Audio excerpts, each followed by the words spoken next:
নমস্কার, হেডলাইন্স ত্রিপুরা ন্যাশনালে স্বাগত। ৪৩তম আগরতলা বই মেলা শুরু হয়েছে হাপানি আন্তর্জাতিক মেলা প্রাঙ্গণে। আজকের দিনে দাঁড়িয়ে ৬ দিন চলছে মেলা। ১৩ দিন ব্যাপী এই মেলায় কিন্তু জমে উঠেছে, কারণ বই সকলেরই প্রিয়।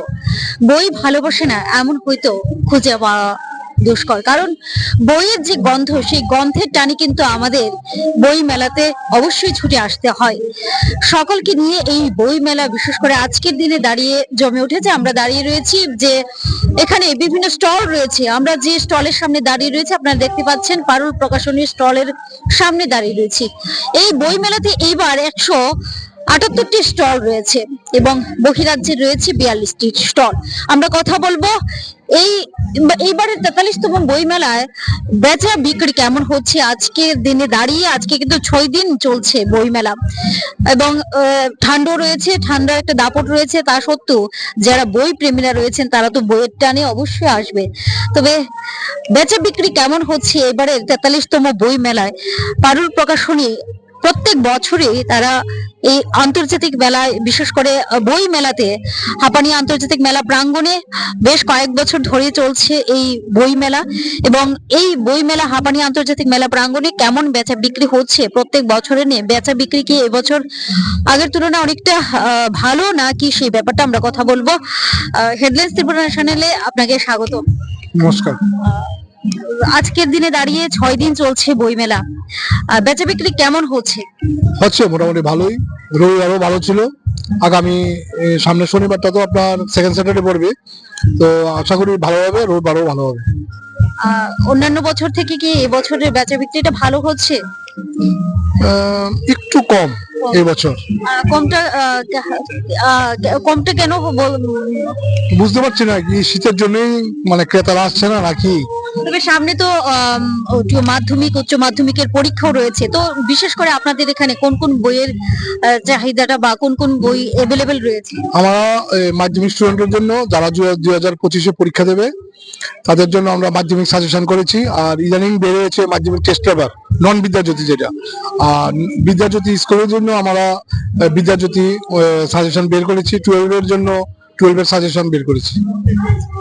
তো এই বইগুলো বিক্রি হচ্ছে নাকি গল্পের বই? কোন বইয়ের দিকে সবচেয়ে বেশি ঝোঁক রয়েছে? আসলে মেলাতে তো টেক্সট বই এইগুলি বিক্রি হয় না, তো আমরা মেলার নিয়মটা আমরা পালন করি। এই সব বই দোকানেই বিক্রি হয়, আর আমরা এখানে সব সাহিত্যিক বই বা নার্সারি বই বা বাচ্চাদের ইংলিশ মিডিয়াম স্টোরি বুক আছে, এগুলি আমরা বিক্রি করি। এই মানে স্টোরি বই বা যে সাহিত্যিক বইগুলোর মধ্যে সবচেয়ে প্রত্যেক বছরই যে বইয়ের বিক্রির যে চাহিদাটা, কোন বইগুলোর চাহিদা সবচেয়ে বেশি? আমাদের ত্রিপুরা রাজমালা আছে, কনস্টিটিউশন হিস্ট্রি অফ ত্রিপুরা আছে, বা এবার আমাদের বেড়েছে বাংলাদেশের ইতিহাস, গোপাল ভাঁড়, এইগুলি চাহিদা। একদমই ধন্যবাদ আপনাকে। একদমই শুনতে পেয়েছেন, প্রত্যেক বছরই কিন্তু পারুল প্রকাশনী তারা স্টল নিয়ে দিয়ে থাকেন এই বই মেলাতে, কারণ সবাই বইয়ের যে একটা আকর্ষণ, বইয়ের গন্ধ, সেই গন্ধে কিন্তু অবশ্যই সকলে আসেন। তাছাড়াও যারা পড়ুয়ারা রয়েছে, যারা বই পড়তে ভালোবাসেন, তারা তো অবশ্যই বই মেলাতে আসেন।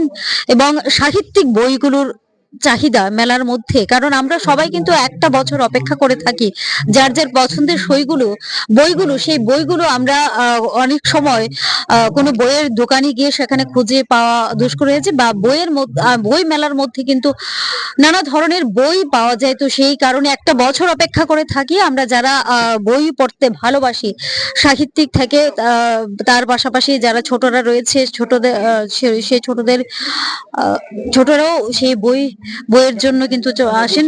আমাদের এইবার যারা টেট পরীক্ষা দেবে, টেট 1-এর এই মাত্র এই কালকে আমাদের এই বইটা বের হয়েছে নতুন 2025-এর। হ্যাঁ, যারা টেট 1 পরীক্ষা দেবে তাদের জন্য একদম সবচেয়ে ভালো বই এটা। আর টেট 2টাও ওই দিনের মধ্যে বের হবে। যারা এটা টেট 1, আর টেট 2 এই আজকে কালকের মধ্যে বের হবে। যারা পরীক্ষা দেবে তারা অবশ্যই যেন মেলাতে এসে বইটা কিনে নেয়। একদমই, যারা বিশেষ করে টেট 1, টেট 2 পরীক্ষা দেবে, যারা সেই প্রিপারেশন নিচ্ছেন, তারা যদি বই খুঁজে খুঁজে পাচ্ছেন না, তাহলে তারা অবশ্যই পারুল প্রকাশনীতে আসুন। টেট ওয়ান এর যে বইটা, সেই বইটা কিন্তু বেরিয়েছে, গতকালকে বেরিয়েছে, তাই তো? গতকালকে বেরিয়েছে সেই বইটা। আপনারা যারা কোথায় থেকে সেই টেট ওয়ান বা টেট টুর বই পাচ্ছেন না, সেখানে সেই জায়গায় দাঁড়িয়ে কিন্তু পারুল প্রকাশনীতে আসতে পারেন। টেট ওয়ান এর সেই বইটি বেরিয়েছে এবং টেট টুর বইও কিন্তু আগামী দিনে পেয়ে যাবেন পারুল প্রকাশনীতে। তো অবশ্যই আপনারা আসবেন, কারণ যারা বই প্রেমীরা রয়েছেন তারা তো অবশ্যই আসবেন। তাছাড়াও যারা পরীক্ষার্থীরা রয়েছেন টেট টু, টেট ওয়ান বা L11-তে, আপনারা আসলেই কিন্তু পারুল প্রকাশনী সেই স্টলটি পেয়ে যাবেন। এই মেলাতে এসে L11-তে আপনারা আসবেন, আসলেই কিন্তু পারুল প্রকাশনী, এবং এখানে এসে কিন্তু যেমন নানা ধরনের বই পাবেন, তার পাশাপাশি যারা পরীক্ষা শিক্ষার্থীরা রয়েছেন, তারা যারা পরীক্ষার্থীরা সামনে পরীক্ষা দেবেন টেট টু, টেট ওয়ান বা সেই সমস্ত ছাত্রছাত্রীরা আপনারা আসতে পারেন পারুল প্রকাশনীতে। এখানে কিন্তু নানা ধরনের বই পেয়ে যাবেন।